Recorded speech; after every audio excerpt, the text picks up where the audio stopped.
Shalom, salam sejahtera buat kita semuanya. Pada saat ini kita akan mendengarkan renungan firman Tuhan yang akan membawa kita kepada pengertian kebenaran firman Tuhan untuk dapat kita lakukan dalam kehidupan kita, karena firman Tuhan adalah kita, bagi kita dan terang bagi jalan kita. Dan firman Tuhan ini kiranya memberkati kita semua dimanapun berada. Selamat menyaksikan, dan jangan lupa untuk subscribe, like, comment, dan share. Dan jangan lupa tekan tombol lonceng untuk tidak ketinggalan video-video berikutnya. Terima kasih, Tuhan Yesus memberkati kita. Amin.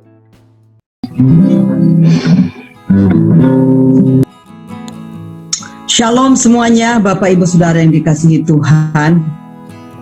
Shalom. Shalom, Kita bisa dan mari kita satukan hati kita untuk menerima kebenaran firman Tuhan. Kita taruh di belakang semua yang kejadian barusan ya, dan kita mau konsentrasi sama Tuhan. Mari kita berdoa.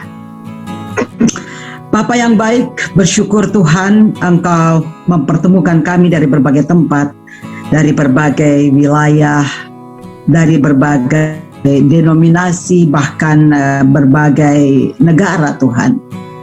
Kami yakin dan percaya kasih-Mu lah yang mempersatukan kami. Dan kami bersyukur ketika kami bangun pagi tadi, kami masih bisa bernapas.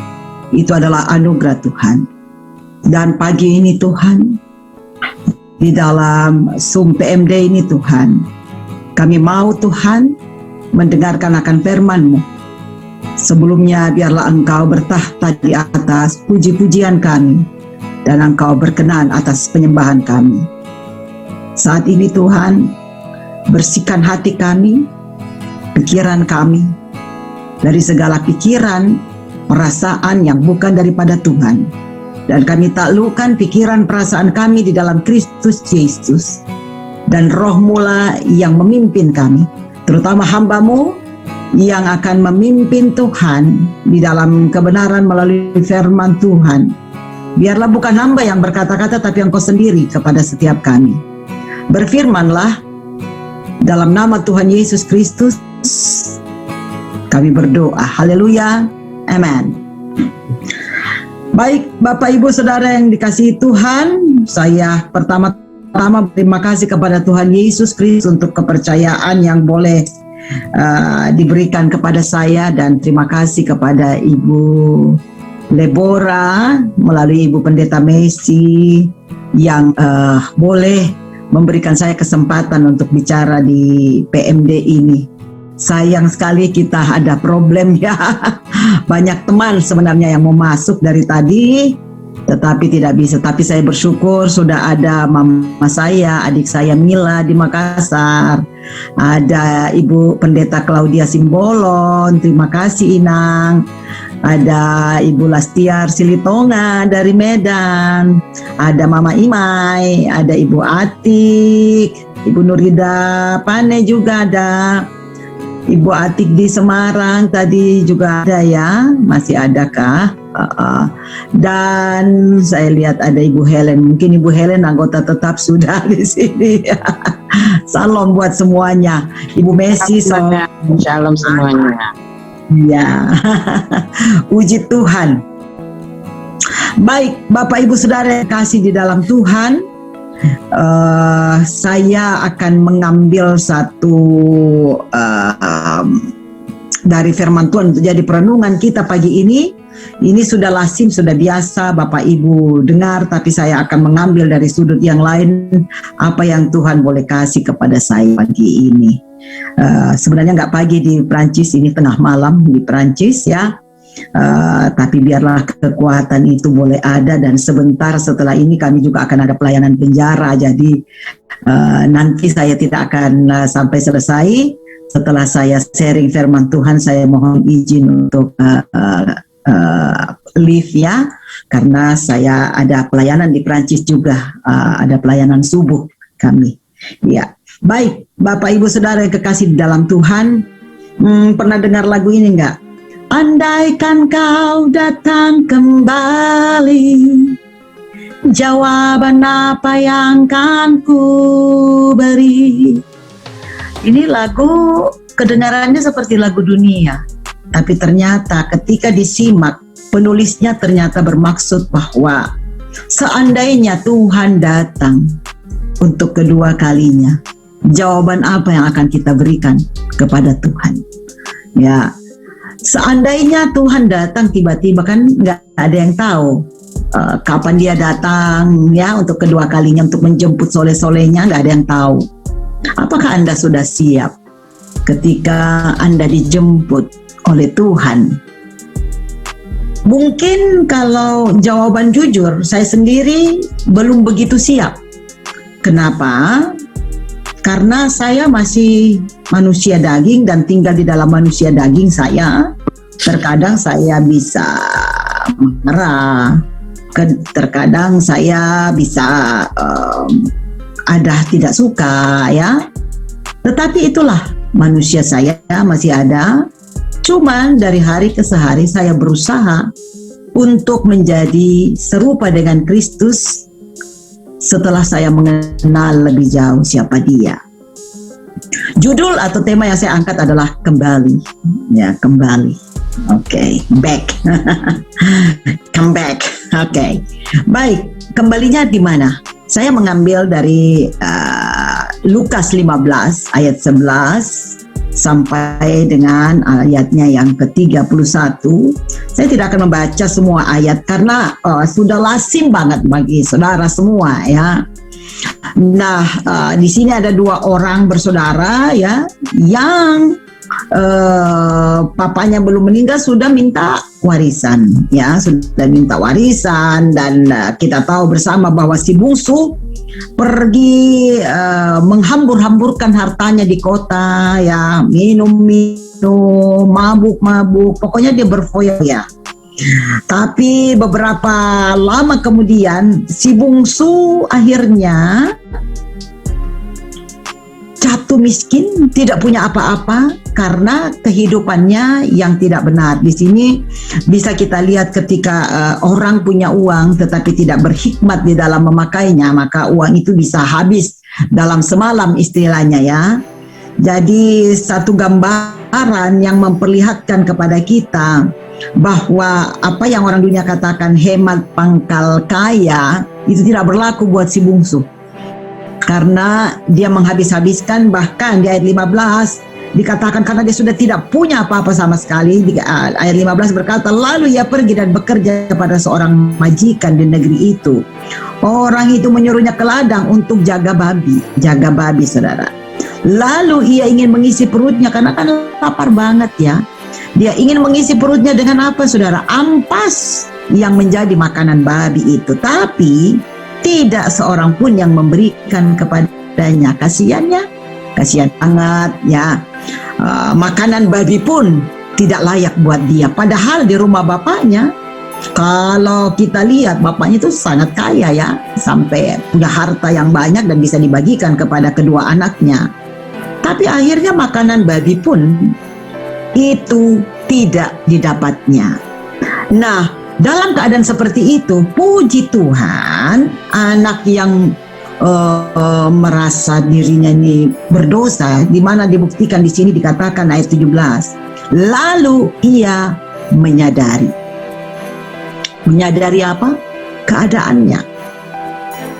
Katanya, betapa banyaknya orang upahan bapakku yang berlimpah-limpah makanannya, tetapi aku di sini mati kelaparan. Jadi saudaraku yang kekasih di dalam Tuhan, kalau Anda mau kembali kepada Tuhan, kepada kuasa Tuhan, kepada harta yang Tuhan sudah sediakan bagi saudara dan saya, maka satu hal, ketika Anda berbuat dosa, berbuat sesuatu yang tidak berkenan kepada Bapa di sorga, berbuat sesuatu yang tidak sepatutnya dilakukan oleh seorang anak yang dikasihi, oleh seorang anak pilihan, maka yang pertama yang harus Anda buat adalah sadar. Ya, jadi anak bungsu ini pertama dia dikatakan di ayat 17, ia menyadari bahwa dia sudah berdosa. Ketika dia punya segalanya di rumah bapaknya, ya, dia harus makan ampas pun tidak didapat, saudara. Nah, ketika kita menyadari bahwa di luar Bapa, di luar Tuhan, kita tidak mampu berbuat apa-apa, sadar. Yang pertama, sadar, saudara, supaya Anda bisa kembali. Yang berikutnya di ayat 18, aku akan bangkit, kata si anak bungsu. Aku akan bangkit. Bangkit itu berarti dia ketika sadar, saya harus bangkit, saya harus berbuat sesuatu. Tetapi kalau hanya ngomong doang, aku harus berbuat sesuatu, aku harus bikin sesuatu, tapi hanya di pikiran engkau nggak menjalankannya, itu omong doang namanya, saudara. Tapi di sini dikatakan aku akan bangkit dan pergi kepada Bapakku. Ada tindakan. Setelah dia sadar, dia bangkit, kemudian dia pergi, saudara. Tapi dia tidak pergi kemana? Dia pergi kepada Bapa. Nah, satu hal, karena kita sudah bangkit, kita sadar, kita bangkit, kita nggak pergi kepada Bapa, kepada sumber damai sejahtera itu. Yang kita lakukan adalah pergi ke teman, sesama, misalnya sesama hamba Tuhan atau sesama teman pelayanan, ya. Itu biasanya kalau sesama manusia, terkadang masih ada sifat manusia yang muncul, ya. Bukannya menyadarkan kita, malah ikut ngomongin lagi, ya, ikut lagi. Aduh, kamu kasihan, kenapa digituin sama bapaknya? Nah, tapi ini yang benar. Ketika Anda sadar, Anda harus bangkit dan pergi. Tidak pergi kemana? Datang kembali kepada Bapa. Amin, saudara. Dan ini yang luar biasa, katakan kepada Bapa itu, Bapa, aku telah berdosa. Akui kesalahanmu.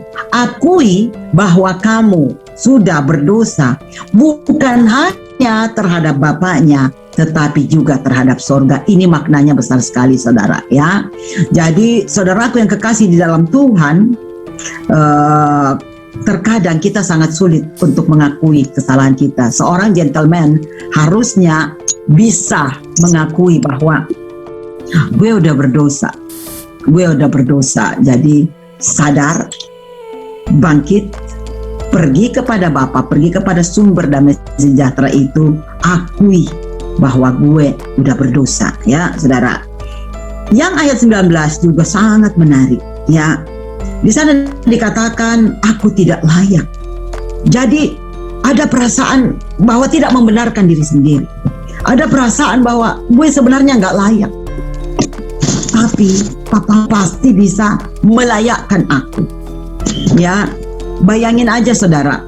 Mengenai ini saya teringat bagaimana seorang Yudas yang Yesus pasti tahu bahwa dia akan dijual, dia akan dikhianati oleh murid.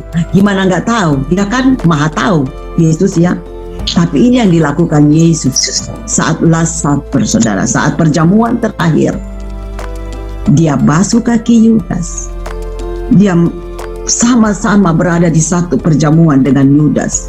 Luar biasa kan Papa kita, ya. Nah, saudaraku, kalau kita merasa bahwa kita ini anak yang dipilih, bukankah Tuhan berkata dalam Yohanes 15 ayat 16, bukan kamu yang pilih aku, tapi aku yang pilih kamu. Jadi saudara dan saya adalah anak-anak pilihan Tuhan. Kalau anak-anak pilihan, saudara, itu harusnya beda dari yang lain. Di Maleakhi juga berkata, Maleakhi 3:18, Tuhan akan membuat perbedaan antara orang yang beribadah kepada Tuhan dengan orang yang tidak beribadah kepada Tuhan, saudara. Jadi ada perbedaan harusnya antara kita yang sudah di Tuhan, apalagi yang hadir, rajin banget sudah di Zoom, ya, di ibadah-ibadah. Boleh dikatakan maha hadir. Tapi kalau Anda tidak berubah, Anda terus membenarkan diri Anda sendiri, itu sama aja bohong, saudara. Ya, saudara, kita harus menyadari bahwa aku ini gak layak sebenarnya, tapi aku dilayakkan. Aku dilayakkan oleh Tuhan. Hanya oleh karena kasih karunia Tuhan kita dilayakkan. Saya lanjut baca di ayat 19. Aku tidak layak lagi disebutkan anak Bapa, Jadikanlah aku sebagai salah seorang upahan. Di sini kita bisa melihat, saudara, ketika dia merasa bahwa tidak layak menjadi upahan bapaknya pun dia mau. Ini adalah kesadaran total, kesadaran bahwa dia sudah berdosa. Terkadang kita udah salah, malah kita yang lebih kencang lagi ngatain orang lain gitu kan. Jadi saudara yang kekasih di dalam Tuhan, ketika engkau merasa berdosa, merasa memang gak layak, lakukan itu dan sadari benar-benar total, kembali zero ya. Jangan sampai kita kalah sama yang petugas di pom bensin kan ya. Mulai dari nol ya Pak. Kalau mulai dari nol ya mulai dari nol gitu kan. Jangan lagi mulai dari nol tapi dia gini. Saudara, Anda sepenuhnya belum sadar. Ayat 20. Maka bangkitlah ia, si anak ini, bangkit dan pergi kepada bapaknya. Ketika ia masih jauh, ayahnya telah melihatnya. Lalu tergeraklah oleh belas kasihan. Ayahnya itu berlari mendapatkan dia, lalu merangkul dan mencium dia. Gambaran Bapak dunia aja kayak gini ya saudara. Seperti Bapa sayang anaknya, demikianlah Engkau mengasihiku. Kau jadikan biji matamu, Kau berikan semua yang ada padamu. Seperti Bapa sayang anaknya, kita adalah biji matanya Tuhan, saudara. Siapa ya di sini yang mau dikorek-korek biji matanya? Ada nggak? Dicolek dikit aja, kemasukan dikit aja debu, kita udah kelilipan sakit luar biasa. Apalagi mau dicolek, saudara. Demikianlah Tuhan menyayangi kita. Dia nggak mau kalau anak yang disayanginya, yang adalah biji matanya, dikorek-korek. Di sini diperlihatkan bahwa Bapa itu melihat anaknya, dikatakan masih jauh. Tergerak hatinya dan dia berlari. Dia tidak jalan santai, slow down. No, dia berlari saudara, untuk mendapatkan anaknya. Tidak hanya berlari, dia merangkul dan mencium anaknya. Tadi Ibu Alin ya, Ibu Yama ya. Ibu boleh buka mic-nya, saya mau tanya, boleh? Suara Ibu bagus sekali tadi ya. Terima kasih. Kenapa kira-kira papanya itu lari dan langsung memeluk anaknya, padahal adat Yahudi atau adat di sana ya, kalau saya baca di referensinya, seorang bapak, apalagi ini anaknya yang bersalah, itu hanya diam di tempat dan biarkan anaknya datang. Tapi ini kok bapak lari merangkul anaknya ya Bu Alin, menurut Ibu Pak? Ya, karena kasih Bapak itu tidak bisa digantikan oleh harta, oleh apapun gitu. Anaknya itu terdiam karena dia merasa bersalah. Tapi bapaknya itu sejahat-jahatnya anaknya, ya, tetap anak gitu loh. Tidak memandang kesalahannya dan tidak melihat kesalahannya, tetapi Bapak itu melihat respon anaknya, bahwa anaknya itu sudah kembali begitu Ibu. Jadi Bapak itu langsung tidak melihat kesalahannya dan tidak melihat segala harta yang apapun itu, tetapi kehadiran anaknya itu yang diperlukan gitu Bu. Amin. Ya. Terima kasih buat jawaban Ibu Alin yang kekasih. Iya, terima kasih sama-sama Bu, tambah hati. Baik, kalau saya setelah jauh membaca, saya bilang, kenapa ya Tuhan? Rata-rata kan bapak-bapak, apalagi anaknya salah loh.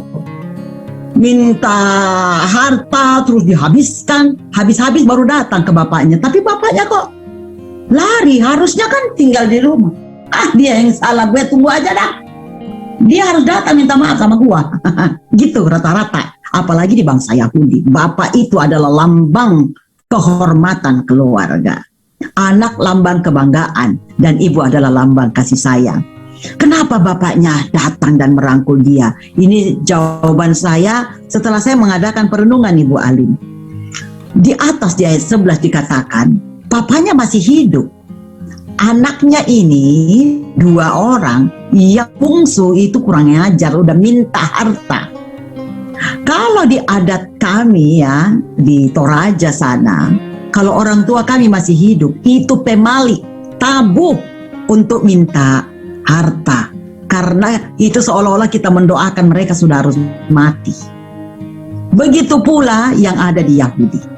Nah, kalau begitu, orang tuanya masih hidup, papanya masih hidup, dia sudah minta harta, orang di kampung berhak. Kalau lihat anak ini, dia berhak membunuh anak ini. Karena papanya tahu dia kembali ke kampungnya. Masih jauh. Papanya nggak mau. Kalau orang kampung yang lebih dulu membunuh anaknya, maka dia lari sekuat-kuatnya. Bukan hanya lari. Ketika dia dapat anaknya, dia rangkul. Supaya apa? Supaya tidak ada yang menyentuh anaknya. Dan itu artinya ketika sudah ada di dalam proteksi papa, nggak ada yang bisa memisahkan mereka. Itulah gambaran kasih Tuhan terhadap saudara dan saya. Tapi didahului oleh tindakan kita. Bagian kita adalah sadar, bangkit, pergi kepada Bapa, dan merasa gue nggak layak, ngakuin dosa kita. Sehingga Papa itu pun yang memang, apalagi Papa di dunia kayak gini, apalagi Papa kita di sorga, dia mengasihi kita lebih dari segalanya. Buktinya apa? Nyawanya pun diserahkan buat saudara dan saya. Nah, saudaraku yang kekasih di dalam Tuhan, itulah gambaran yang saya dapat. Kenapa dia harus pergi merangkul anak ini, supaya orang di desa itu tidak datang dan membunuh anak yang kurang ajar ini. Ada amin, saudara. Ayat 21, kata anak itu kepadanya, Bapak, sekali lagi ada pengakuan dosa. Kalau saya, saudara, dari hari ke hari, sebelum saya tidur, makanya saya kalau tidur tuh nyenyak banget. Dan saya bangun dengan tubuh yang sehat, segar. Karena sebelum saya tidur, saya selalu bilang begini, Papa, mungkin hari ini aku telah berbuat dosa atau kesalahan, baik yang sengaja atau enggak. Ampunin aku Tuhan, karena kadang aku enggak sadar. Ya, setelah itu damai sejahtera Tuhan melingkupi aku, dan aku tidur dengan nyenyak banget, meskipun cuma 2-3 jam. Ya, saya tidurnya jarang banget, tetapi ya puji Tuhan lah, orang bilang, waduh sehat banget ya. Nah, itu karena apa, saudara? Kita tidur dengan damainya Tuhan. Karena kita, ku melupakan yang di belakangku. Itu yang saya lakukan. Saya lupakan yang hari itu, dan saya mau tidur dengan damai sejahtera Tuhan. Itu juga yang akan saya lakukan sebentar setelah saya doa dengan teman-teman di sini. Saudara yang kekasih, kata anak itu kepadanya, Bapa, aku telah berdosa terhadap sorga dan terhadap Bapa. Aku tidak layak lagi disebutkan anak Bapa. Ini perkataan Bapa itu ketika anak itu benar-benar mengakui dosanya, bahkan merasa tidak layak lagi disebutkan anak Bapa. Ini kata Papa itu. Tetapi ayah itu berkata kepada hamba-hambanya, lekas bawa kemari jubah. Jubah yang mana? Yang terbaik. Pakaikan itu kepadanya dan kenakan cincin pada jarinya dan sepatu pada kakinya. Saudara, saya membuka lagi referensi. Kenapa ya 3 gambaran ini? Jubah, ya jubah. Ini gambarannya jubah lah ya. Dikasih jubah, dikasih cincin, saudara, cincin. Dan juga sepatu ya, kasut sepatu ya pada kakinya. Saya mencoba berpikir begini, seseorang kalau mau tahu identitasnya, katakanlah dia seorang dokter, biasanya bajunya putih-putih. Ya, dia seorang pendeta, biasanya pakai koral di lehernya yang putih itu, terus pakai jas. Dia seorang pastor, baju jubah putih atau ungu atau hitam ya, itu bisa kita tahu. Atau suster, biasanya baju putih-putih juga ya. Mama saya waktu masih bertugas itu selalu pakai baju putih-putih, makanya dibilangnya ibu suster gitu kan. Nah, kalau dikasih jubah, itu artinya dia diberikan identitas bahwa dia adalah anak Bapa. Itu adalah gambaran yang saya dapat. Kenapa dia dipakaikan jubah? Supaya orang-orang sedesanya tahu bahwa I give him identity. Saya kasih dia identitas yang baru, bahwa dia tetap anak saya, anak yang saya kasih. Terus kenapa cincin ya? Cincin yang dikasih. Saudara, di zaman dahulu ya, kalau raja-raja memberikan titah, perintah, itu biasanya catnya pakai darah. Cincin, saudara, dikasih begini, tempel, tak, gitu ya. Jadi cincin di sini pertanda bahwa you diberikan authority. Itu cincin kalau sudah dikeluarkan itu lambang authority, lambang kekuasaan ya, otoritas diberikan.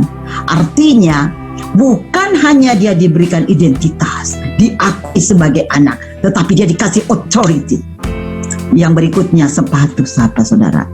Kalau kita masuk di rumah-rumah Yahudi, kalau ada Anda yang sudah pernah ke Israel, itu kalau kita mau masuk ke rumah orang Yahudi, itu kasut kita, sepatu kita harus ditaruh di luar dan harus cuci kaki. Maka banyak tempayan-tempayan di depan pintu masuk orang Yahudi supaya cuci kaki bersih. Tetapi ini kok sebaliknya, kenapa dikasih sepatu? Itu namanya dia dilayakkan. Jadi saudara, bukan hanya kita dikasih identitas, tapi kita dikasih kuasa dan kita dilayakkan, saudara. Itulah kalau kita tadi ada tindakan dari kita, sadar benar bahwa kita ini orang berdosa. Bahwa kita, setelah kita sadar, kita harus bangkit. Bukan hanya berdiri, tetapi kita harus pergi. Tidak sembarang pergi kemana. Sujud di altarmu. Atau yang paling keren nih, Bapakku datang. Haleluya, saudara. Datang kepada Bapa. Jangan sembarang alamat, saudara. Ya. Terkadang kalau Anda punya masalah, Anda datang kepada teman. Lebih banyak yang saya dapat bukannya solusi yang dikasih. Ditambah-tambahin. Banyak yang jadi provokator maksudnya gitu kan. Tapi datanglah ke alamat yang tepat, datang kepada Bapa di sorga. Amin, saudara. Dan yang berikutnya, bahwa ketika kita sudah pergi kepada Bapa, kita harus akui di hadapan Bapa, gue udah berdosa, gue sebenarnya gak layak. Maka apa yang Papa berikan? Identity, authority, dan juga dignity, dilayakkan. Amin, saudara. Bukan hanya itu, ketika semua itu diberikan, bukan hanya identity, bukan hanya authority, bukan hanya dignity, dilayakkan, tetapi berkat-berkat lain mengikuti.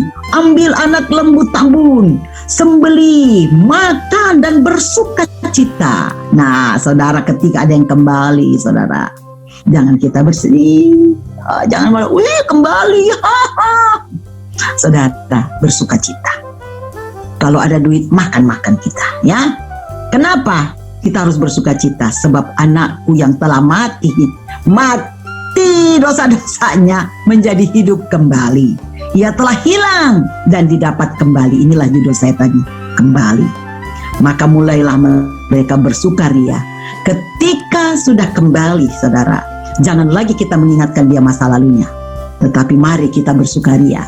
Mari kita bersuka cita, ya. Tapi saya nggak lanjut di ayat 25-nya karena ini bicara lain lagi. Sesungguhnya anak yang hilang ada 2 orang. Anak yang bungsu hilang karena ketamakannya, keserakahannya, tapi dia mau mengaku dosanya. Dia mau datang kepada papanya. Tapi anak sulung, dia yang sehari-hari berada di dalam rumah bapaknya, dia pun sebenarnya terhilang. Karena apa? Dia cemburu, dia iri hati kepada saudaranya. Padahal papanya udah bilang, apa yang papa punya, punyamu nak. Kenapa harus cemburu sama adikmu? Ya, jadi saudara, jangan sampai kita terhilang di dalam rumah Bapa kita sendiri. Kiranya ini boleh menjadi berkat. Saya lihat waktu saya sudah sampai ya, 30 menit pas. Kata Ibu Messi 30 menit madam. Jadi saya berusaha untuk taat, wajib untuk kita mengikuti tata tertib. Baik, Bapak Ibu Saudara yang kekasih, kenapa wajib tata tertib? Karena roh yang dikaruniakan kepada kita adalah salah satunya roh yang penuh dengan ketertiban.